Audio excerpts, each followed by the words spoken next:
കാണൂ പരസ്യരഹിതമായ ഏറ്റവും പുതിയ എപ്പിസോഡുകൾ.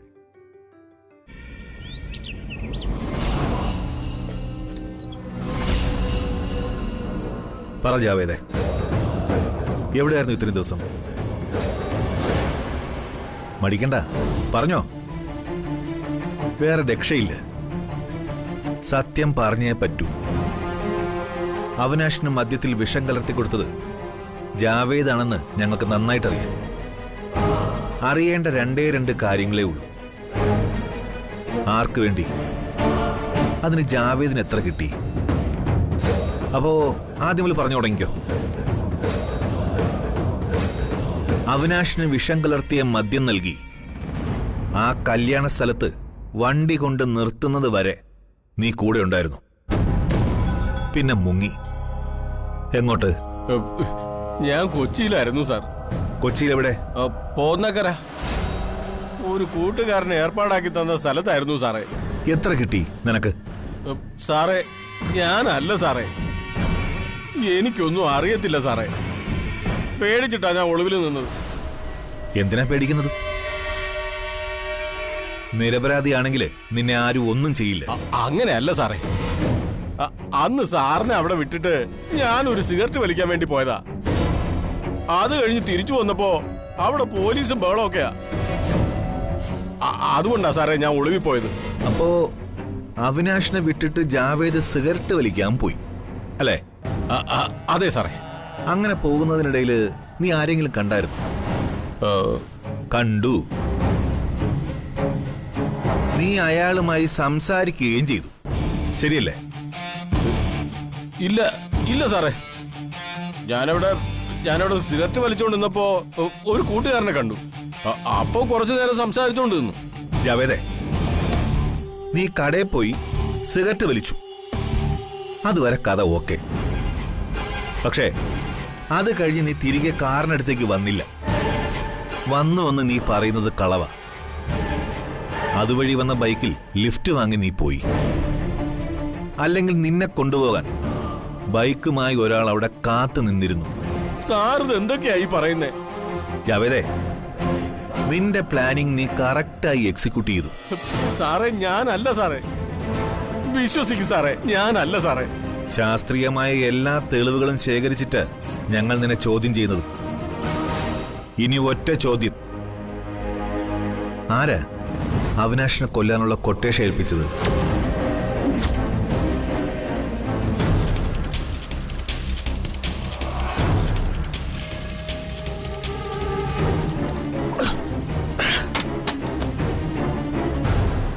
ഒരു നിമിഷം വൈകിയെങ്കിലേ ഞാൻ അകത്തായനെ. ആലോചിച്ചിട്ട് ഞാൻ എങ്ങനെ രക്ഷപ്പെട്ടെന്ന് പോലും എനിക്ക് വിശ്വസിക്കാനാവുന്നില്ല. എടോ, ജാവേദിന്റെ പിന്നാലെ പോലീസ് അന്വേഷണം വരുമെന്ന് തനിക്ക് ഊഹിച്ചൂടെ?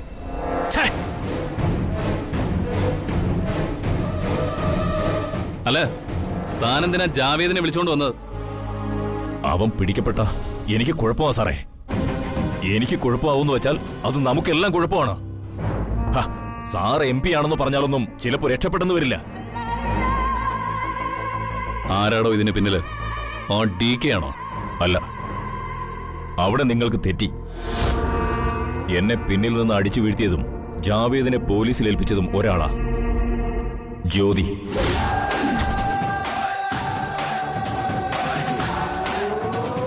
ജ്യോതിയോ? യെസ്. എടോ, അവളെ പോലൊരു പെണ്ണിനെ കൊണ്ട് ഇതൊക്കെ ചെയ്യാൻ സാധിക്കോ? എല്ലാ സ്ത്രീകളെ കൊണ്ട് ഇതൊക്കെ ചെയ്യാൻ സാധിക്കുമെന്ന് എനിക്കറിയില്ല, പക്ഷേ ജ്യോതിയെ കൊണ്ട് സാധിക്കും.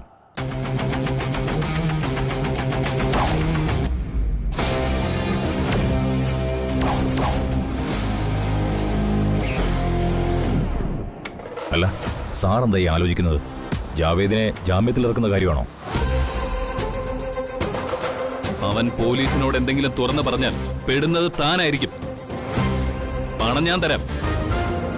വേണമെങ്കിൽ താൻ അവനെ ഊരിയെടുത്ത് രക്ഷപ്പെടാൻ നോക്ക്.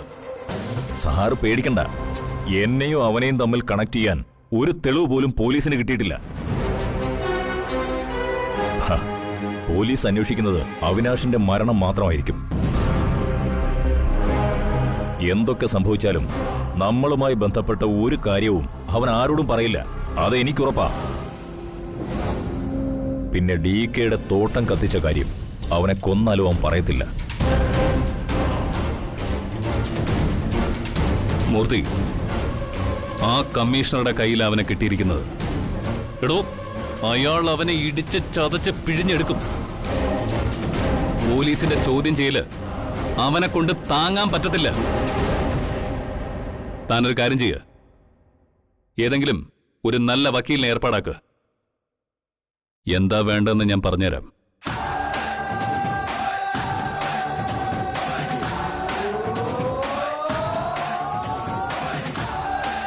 ഹലോ,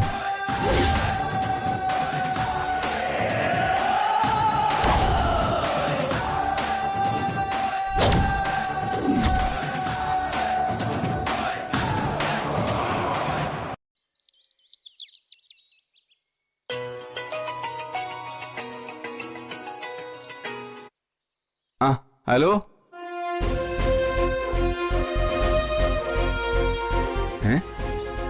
ഞാൻ എന്തായി കേൾക്കുന്നത്? കൊള്ള, അവളത് ചെയ്യുമെന്നു. ഒരു കാര്യം അവളെ കൊണ്ട് ചെയ്യാൻ പറ്റത്തില്ല എന്നാരെങ്കിലും പറഞ്ഞ അവളത് ചെയ്തിട്ടേ അടങ്ങൂ. കുട്ടിക്കാലം തൊട്ടേ അതാ അവളുടെ ശീലം. എന്തായാലും ഇതിപ്പോ നന്നായി.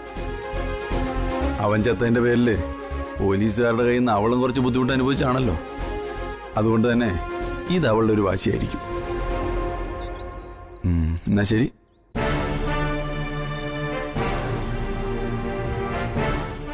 ആരെ വിളിച്ചത്? ഇത് നമ്മുടെ കുട്ടമ്പിള്ള. എടീ, നമ്മുടെ ജ്യോതിമള ആ ജാവേദിനെ പിടിച്ച് പോലീസിൽ ഏൽപ്പിച്ചെന്നു. ഏത് ജാവേദ്? ആ ചത്തുപോയ അവിനാഷിന്റെ ഒരു ഡ്രൈവറില്ലേ, അവനാണല്ലോ അവിനാഷിനെ കല്യാണ സ്ഥലത്ത് കൊണ്ടുപോയി വിട്ടിട്ട് കടന്നു കളഞ്ഞത്. അവനെ. അപ്പൊ അവനെ ചോദ്യം ചെയ്യുമ്പോ അറിയാം ആരാ അവിനാശിനെ കൊന്നതെന്ന്. അത് തന്നെ. നീ പോയി കഴിക്കാൻ എന്തെങ്കിലും എടുത്തു വയ്ക്കും. എനിക്ക് അത്യാവശ്യമായിട്ടൊന്ന് പുറത്തു പോകണം. അല്ല, ഇപ്പൊ എവിടെ പോവാനാ? അതൊക്കെ ഞാൻ തിരിച്ചു വന്നിട്ട് പറയാന്ന്. ഒരു നല്ല കാര്യത്തിനാന്ന് വിചാരിച്ചോ, അത്രേ ഉള്ളൂ. അല്ലല്ലോ ഈ മനുഷ്യൻ ഇങ്ങനെ എവിടെയെങ്കിലും പോവാണെങ്കിൽ ഒന്നും പറഞ്ഞിട്ട് പോലും പോകത്തില്ല.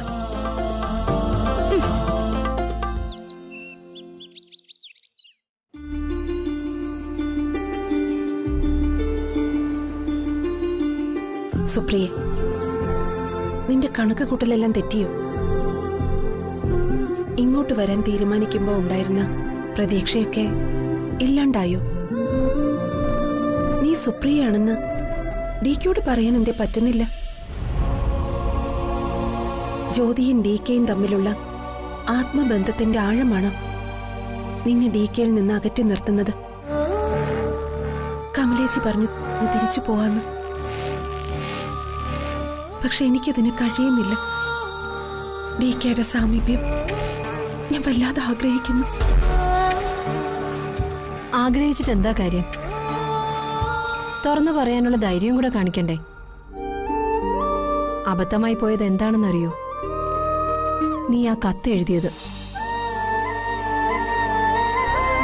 അത് നീ ചെയ്യാൻ പാടില്ലായിരുന്നു. DKയെ കല്യാണം കഴിക്കാൻ നിർബന്ധിച്ചതാണ് നീ ചെയ്ത തെറ്റ്. യഥാർത്ഥത്തിൽ നിനക്കെന്താ സംഭവിച്ചതെന്ന് DK അറിയണമായിരുന്നു. അങ്ങനെയായിരുന്നെങ്കിൽ ഈ ജന്മം മുഴുവൻ DK നിന്നെ സംരക്ഷിച്ചേനെ. DKയും ജ്യോതിയും ഒന്നായാൽ നിനക്കെന്താ നേട്ടം? പകരം ഒന്നിക്കുന്നത് DKയും നീയും ആണെങ്കിലോ? അങ്ങനെ ചിന്തിക്കേ. വേണമെങ്കിൽ ജ്യോതിക്ക് ഇനിയൊരു ജീവിതം കിട്ടും. എനിക്ക് തോന്നുന്നത് നീ കരുതുന്നത് പോലെ അവരുടെ ഇടയിൽ അത്ര വലിയ ആത്മബന്ധമൊന്നും ഇല്ല എന്നാ. അപ്പൊ ഞാൻ സുപ്രിയാണെന്നുള്ള സത്യം DK അറിയട്ടെന്നാണോ കമലേച്ചി പറയുന്നത്? അതെ, അറിയണം. ഇനി അത് അധികം വൈകിപ്പിക്കാൻ പാടില്ല. ഒരു ദിവസം മുൻപേ പറയാൻ കഴിഞ്ഞാൽ അത്രയും നല്ലത്. DKയും നീ ഒന്നിക്കണം. വേണ്ടേ? അതിനല്ലേ നീ വന്നത്? ഓക്കെ, എന്തെങ്കിലും ഉണ്ടെങ്കിലേ എന്നെ അപ്പൊ ഇൻഫോം ചെയ്യണം. ഓക്കെ? അവനെന്തെങ്കിലും പറഞ്ഞോ? ഇല്ല, അവനെ ചോദ്യം ചെയ്തുകൊണ്ടിരിക്കുന്നതേ ഉള്ളൂ. അവിനാഷിന്റെ മരണവുമായി ബന്ധപ്പെട്ട് കോൺക്രീറ്റായ തെളിവുകൾ അവനിൽ നിന്ന് കിട്ടുമെന്ന് തന്നെ ഞങ്ങളുടെ പ്രതീക്ഷ. അവിനാശിന്റെ മരണത്തിന്റെ കാര്യം അവിടെ നിൽക്കട്ടെ. എന്തായാലും ജാവേദിനെ ചോദ്യം ചെയ്യുമ്പോൾ അതിനുള്ള ഉത്തരവും കിട്ടും. പക്ഷേ MP വിഘ്നേഷിന്റെ കാര്യത്തിലാണ് കൂടുതൽ സൂക്ഷിക്കേണ്ടത്. നേർക്ക് നേരെ ഫൈറ്റ് ചെയ്യാൻ അവൻ ഇറങ്ങിക്കഴിഞ്ഞു. അതുകൊണ്ടാ അവൻ ആ തോട്ടം കത്തിച്ചത്. അതുമാത്രമല്ല, മറ്റു ചില പ്രധാനപ്പെട്ട കാര്യങ്ങൾ കൂടിയുണ്ട്. അത് പറയാനാ നിങ്ങൾ രണ്ടുപേരെയും കാണണമെന്ന് ഞാൻ പറഞ്ഞത്. ജ്യോതി തിരിച്ചു വന്നതു മുതൽ എന്നോടെന്തോ പറയാനായി പിന്നാലെ നടക്കുന്നു എന്ന കാര്യം ഞാൻ സൂചിപ്പിച്ചിരുന്നല്ലോ. നീ അത് കേൾക്കാൻ നിന്നു കൊടുത്തിട്ടില്ലല്ലോ. അല്ലെങ്കിലും ഇയാൾക്ക് ഇത്തിരി ഈഗോ കൂടുതലാ. ജ്യോതിക്ക് പറയാനുള്ള എന്തായിരുന്നു എന്ന് കേട്ടിരുന്നെങ്കിൽ എന്തായിരുന്നു കുഴപ്പം? ഇയാളൊരു ഈഗോ. എന്തിനാണോ ഇങ്ങനെ ആവശ്യമില്ലാതെ ഈഗോ കാണിക്കുന്നേ? ഞാൻ ഈഗോ കാണിച്ചു, ശരി തന്നെ. പക്ഷെ എന്നിട്ടും ഇന്ന് അവൾ എൻ്റെ ഓഫീസിൽ വന്നു.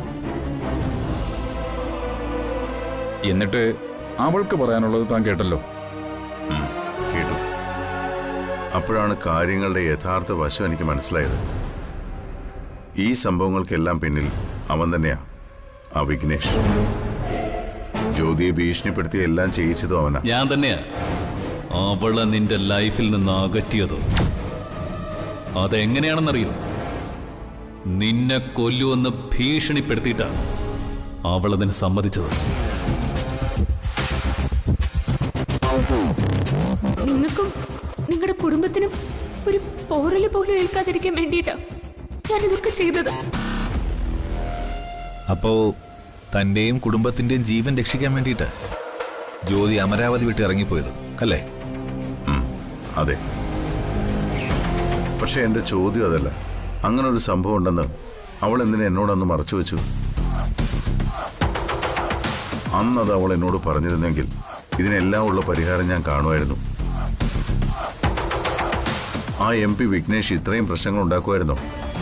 എടോ, ജ്യോതി ഒരു സാധാരണ കുട്ടിയാണ്. തന്റെ ഭർത്താവിനെ കൊല്ലുമെന്ന് പറഞ്ഞ് ഒരാളെ ഭീഷണിപ്പെടുത്തിയപ്പോൾ അയാളുടെ ഭീഷണിക്ക് അവൾ വഴങ്ങിപ്പോയി. അവൾ ഈ ഭൂമിയിൽ ഏറ്റവും കൂടുതൽ സ്നേഹിക്കുന്നത് തന്നെയാണെന്ന് താൻ എന്നോട് പറഞ്ഞിട്ടില്ലേ? അപ്പൊ പിന്നെ തന്റെ ജീവൻ വെച്ച് ഒരാൾ വിലപേശിയാൽ അവളെ പോലൊരു പെൺകുട്ടി എന്തു ചെയ്യും? കുറച്ചു ദിവസം മാറിയെന്ന ഈ പ്രശ്നങ്ങളൊക്കെ അവസാനിക്കുമെന്ന് ജ്യോതി കരുതി കാണും. അതെ, അത് തന്നെയാ സംഭവിച്ചത്. വെറുതെ ജ്യോതിയെ കുറ്റപ്പെടുത്തിയിട്ട് കാര്യമില്ല. എടോ, താൻ ഇനിയും ആ കൊച്ചിനെ വിഷമിപ്പിക്കരുത്. താൻ ജ്യോതിയുമായി സംസാരിക്കണം. അബദ്ധത്തിൽ അവരുടെ കയ്യിൽ നിന്ന് സംഭവിച്ചു പോയതെല്ലാം താൻ ക്ഷമിച്ചു എന്ന് പറയണം. സംഗതി ഞാൻ ക്ഷമിച്ചു. പക്ഷെ എന്നാലും അവൾ എന്നെ കുറച്ച് വിഷമിപ്പിച്ചതല്ലേ. കുറച്ച് ദിവസം കൂടി അവളും ഈ വിഷമമൊക്കെ ഒന്ന് അനുഭവിക്കട്ടെ. അതിനുശേഷം ഞാൻ അവളോട് സ്നേഹം പ്രകടിപ്പിക്കാം. അതുവരെ അവളോട് ഒരു അനുകമ്പയും കാണിക്കില്ല. താൻ എന്തൊരു മനുഷ്യനാടോ? ഇങ്ങനെയാണോ ഭാര്യയും ഭർത്താവും തമ്മിൽ സ്നേഹിക്കേണ്ടത്? എടോ, പരസ്പരം സംസാരിച്ചാൽ ഈ പ്രശ്നമൊക്കെ തീരില്ലേ? മനസ്സമാധാനത്തോടെ തനിക്ക് കിടന്നുറങ്ങിക്കൂടെ? താൻ വെറുതെ ആവശ്യമില്ലാതെ ഈഗോ കാണിക്കാതെ ജ്യോതിയോട് കാര്യങ്ങൾ തുറന്ന് സംസാരിക്കുക. ക്ഷമിച്ചെന്ന് ഞാൻ പറഞ്ഞല്ലോ. പിന്നെ നിങ്ങൾ രണ്ടുപേരും തൽക്കാലം അവളോട് ഈ കാര്യം സംസാരിക്കരുത്. കുറച്ചു ദിവസം കൂടി. അതുവരെ അവൾ ഇങ്ങനെ തന്നെ പൊയ്ക്കോട്ടെ. അതിനുശേഷം ഞാൻ തന്നെ അവളോട് സംസാരിച്ചോളാം. തന്റെ ഒരു കാര്യം. ചുമ്മാതല്ല തന്നെ അവളെ ഹിറ്റ്ലർ എന്നും കുശിനിക്കാരനെന്നൊക്കെ വിളിക്കുന്നത്. ജ്യോതി അങ്ങനെ വിളിക്കുന്നത് തനിക്കും വലിയ ഇഷ്ടമാണല്ലോ. അതെ, എനിക്ക് ജ്യോതിയെ ഒരുപാട് ഇഷ്ടമാണ്. ഇന്ന് ഈ ലോകത്ത് മറ്റെന്തിനേക്കാൾ കൂടുതൽ ഞാൻ സ്നേഹിക്കുന്നത് ജ്യോതിയെ.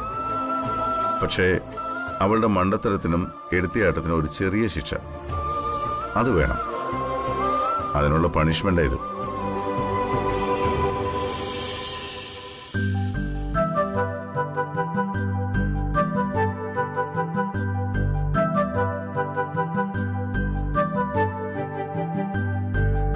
എന്താ ഇവിടെ തന്നെ ഇപ്പോഴും ഇരിക്കുന്നേ? പുറത്തേക്കൊക്കെ ഒന്ന് ഇറങ്ങിക്കൂടെ? അവിടെ ഭയങ്കര രസവാ. അയ്യോ, ഹലോ, ജീവനുണ്ട്. എന്താ ഏയ് എന്തേ എപ്പോഴും ഇവിടെ ഇങ്ങനെ ഇരിക്കുന്നേന്ന്? പുറത്തേക്കൊന്ന് ഇറങ്ങിക്കൂടെ? വരുന്നുണ്ടല്ലോ. ഇല്ലെന്ന് ആരാ പറഞ്ഞേ? ജ്യോതി കാണാത്തോണ്ടാ. ഞാനൊരു വിശേഷം ചോദിച്ചതിന് എന്തിനാ ഇത്ര ഗൗരവത്തോടെ ഉത്തരം പറയുന്നേ? ഹൈ, നല്ല മാല. ഈ മാല എവിടുന്നാ? അമേരിക്കന്ന് വാങ്ങിച്ചതാ? അല്ല, ഡി കെയും ഞാനും കൂടി കഴിഞ്ഞ ദിവസം ഷോപ്പിങ്ങിന് പോയില്ലേ, അന്ന് ഡി കെ വാങ്ങി തന്നതാ. അല്ല, നിങ്ങൾ രണ്ടാളും കൂടെ ഷോപ്പിങ്ങിനൊക്കെ പോവാറുണ്ടോ? പിന്നെ മാസത്തിലൊരു 2 തവണ. 2 തവണയൊക്കെ എന്നെ കൊണ്ടുവരാറുണ്ട്. പണ്ട് ഡി കെ സുപ്രിയും കൂടി എന്നും ഔട്ടിംഗ് ആയിരുന്നു എന്നാ സുപ്രിയ പറഞ്ഞിട്ടുള്ളത്. ആ, അതിപ്പോ പണ്ടത്തെ കാര്യല്ലേ. അതൊക്കെ എന്തിനാ ഇപ്പൊ പറയുന്നേ? അല്ല, ഹരിപ്രിയനി എപ്പോഴാ അമേരിക്കയിലേക്ക് തിരിച്ചു പോകുന്നേ? ഒന്നും തീരുമാനിച്ചിട്ടില്ല. തീരുമാനിക്കണം. വന്നിട്ടിപ്പോ ദിവസം എത്രയായിന്നാ? തിരിച്ചു വന്നിട്ട് അമേരിക്കയിൽ ഒരുപാട് അത്യാവശ്യമുള്ളതല്ലേ? ഏയ്, അത്ര വലിയ അത്യാവശ്യമൊന്നുമില്ല. കുറച്ച് സാവധാനം പോയാലും മതി. അല്ല, ഞങ്ങളെ ഉടനെ തിരിച്ചയക്കാനായിട്ട് ജ്യോതിക്ക് ധൃതിയായോ? ഏയ് ഇല്ല, അങ്ങനെയൊന്നുമില്ല. ഹരിപ്രിയ ഇവിടെ നിന്ന് ഒരിക്കലും പോയില്ലെങ്കിലും എനിക്ക് സന്തോഷല്ലേ ഉള്ളൂ. പക്ഷെ നിങ്ങൾക്ക് അങ്ങനെ പറ്റില്ലല്ലോ, പോയല്ലേ പറ്റൂ. അതുകൊണ്ട് ചോദിച്ചെന്നേ ഉള്ളൂ. തൽക്കാലം അമേരിക്കയിലെ ജോലി ഉപേക്ഷിച്ച് ഇവിടെ ഒരു ജോലി നോക്കിയാലോന്നാ ഞാനിപ്പോ ചിന്തിക്കുന്നത്. ഡി കെയുടെ കൂടെ എന്തെങ്കിലും ഒരു ബിസിനസ്. അതാവുമ്പോ ഡി കെയുടെ ഒരു നോട്ടം എപ്പോഴും ഉണ്ടാവുമല്ലോ.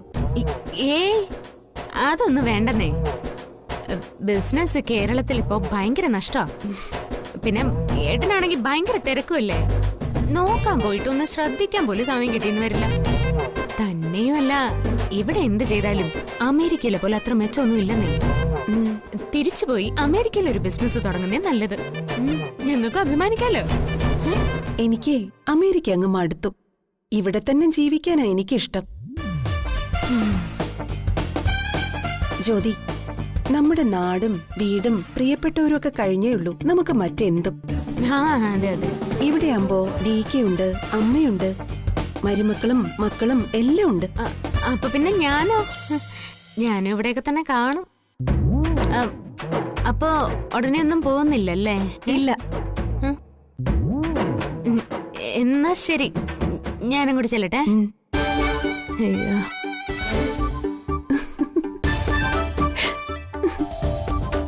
ജ്യോതിയുടെ ഉള്ളിലെ ഭയം കണ്ടോ? ഭയം മാത്രമല്ല, കുറച്ച് കുശുമ്പ് കൂടി ഇപ്പൊ കേറിയിട്ടുണ്ട്. ദേ, ഇപ്പൊ നീ കാണിച്ച ആറ്റിറ്റ്യൂഡാ വേണ്ടത്. ഇനി നമ്മൾ ഇവിടുന്ന് പോകുന്നില്ല എന്നറിയുമ്പോ എന്തായിരിക്കും ജ്യോതിയുടെ അവസ്ഥ?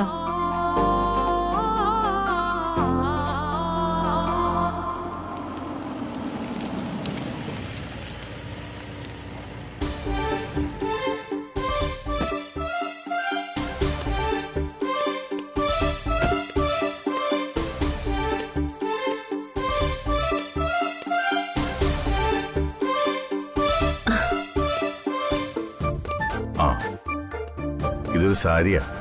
കണ്ടപ്പോ നിനക്ക് ഇഷ്ടപ്പെടുമെന്ന് തോന്നി. Thank you.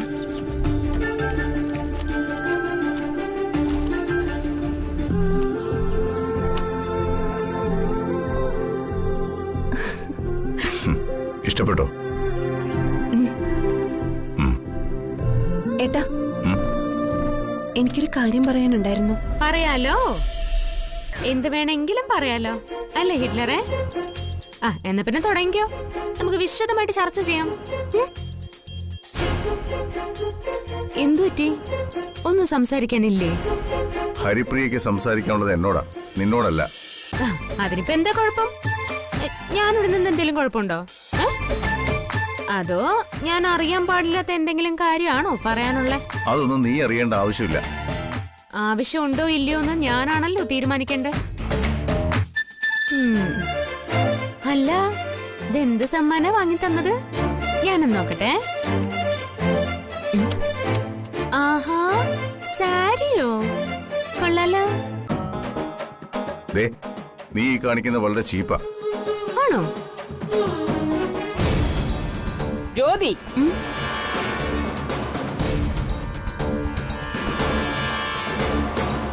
എന്താ ഈ കാണിക്കുന്നത്? അതം കൊടുക്ക, കൊടുക്കാൻ.